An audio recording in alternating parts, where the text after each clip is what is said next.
അപ്പൊ നമ്മളിന്നിപ്പോ നമ്മുടെ ഇവിടുത്തെ 2 ക്ഷേത്രത്തിലെ ഉത്സവമാണ്. അപ്പം അവിടേക്ക് നമ്മൾ പോയ കാഴ്ചകളും പോകുന്ന കാഴ്ചകളുമാണ് നിങ്ങൾ കാണാനായിട്ട് പോകുന്നത്. ഇവിടെ ലൈറ്റ് ഇല്ല, അതുകൊണ്ട് ഇപ്പൊ എന്റെ കാഴ്ച കാണാൻ പറ്റുന്നില്ലായിരിക്കും. നമ്മളിപ്പം വഴി പോകാൻ നിന്നാൽ അത് പാടാണ്. അതുകൊണ്ട് നമ്മൾ ഈ വഴി ഷോർട്ട് കട്ട് അടിക്കാൻ പോവുകയാണ്. ഭരത്തുണ്ട്, ആൽബിയുണ്ട്, പിന്നെ ഞാൻ ഉണ്ട്, നിങ്ങളെ സ്വന്തം. അപ്പം ഗൈസ് വീഡിയോ ഫുള്ള് കാണുക. അപ്പോൾ ശരി ഗൈസ്.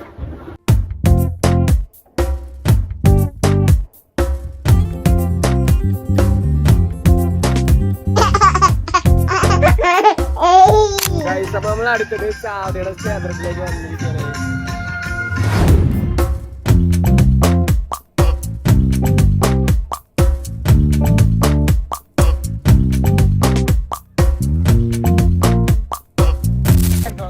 ഗൈസ് അപ്പോൾ നമ്മൾ തന്നെ പോകുന്നത് പെരിങ്ങമലയിലേക്ക് തന്നെയാണ് വീണ്ടും.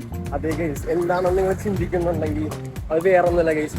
ചാവടിയുടെ ക്ഷേത്രത്തിൽ പോയി ക്ഷേത്രത്തിൽ കയറി അവിടെ പോയി വേറെ പരിപാടിയൊന്നും ഇല്ലായിരുന്നു. അപ്പൊ നമ്മളിപ്പോ എങ്ങോട്ടാ പോകുന്നതെന്നായിരിക്കും നിങ്ങൾ ചിന്തിക്കുന്നത്. അതെ ഗൈസ്, നമ്മളെങ്ങോട്ടാ പോകുന്നത് ഐസ്ക്രീം ആൻഡ് ഗൈസ് പിന്നെ കഴിക്കാൻ വേണ്ടിയിട്ട് പോകുന്നത്. എല്ലാവരും നോക്കണേ ഗൈസ്, പക്ഷെ ആരെയും നോക്കണില്ല. അതാണ് വേറൊരു ട്വിസ്റ്റ്.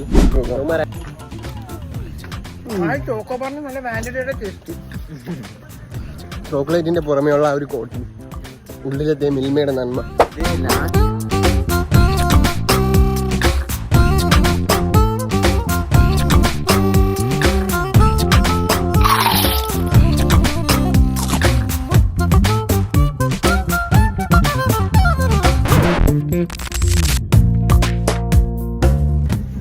ഐസ് ഗുലാബ് ജാം കഴിക്കാം. ഗുലാബ് ജാം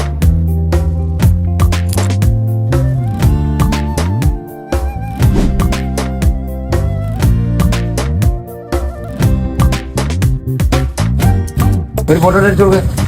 നമ്മൾ ആദ്യമായിട്ടാണ് ഇത് കഴിക്കാൻ വേണ്ടി പോകുന്നത്. അപ്പം ഭരത്ത് ടേസ്റ്റ് ചെയ്ത് എങ്ങനെയുണ്ട് ഭരത്തെ? നേരെ ടേസ്റ്റ് കഴിക്കാം, ഒന്നുകൂടെ കഴിക്കാം. അപ്പോൾ അവന് നേരെ ടേസ്റ്റ് ആയില്ല എന്നാണ് പറയണത്. ഒന്നുകൂടെ ടേസ്റ്റ് ചെയ്തിട്ടെന്നാണ് പറഞ്ഞത്. ഇപ്പൊ എങ്ങനെയുണ്ട്? അപ്പം കൊള്ളാന്നാണ് പറഞ്ഞത്. അത് ഞാൻ ടേസ്റ്റ് ചെയ്യുന്നു പൈസ. അപ്പം ടേസ്റ്റ് നോക്കട്ടെ എന്ന് പറഞ്ഞു ഇതുവരെ എത്തി. ഇനി നമുക്ക് നോക്കി നോക്കാം.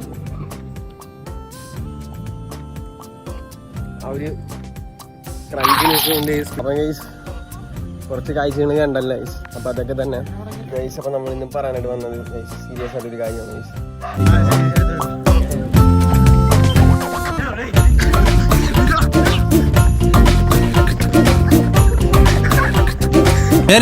ഞാൻ പോകുന്നു. Bye bye.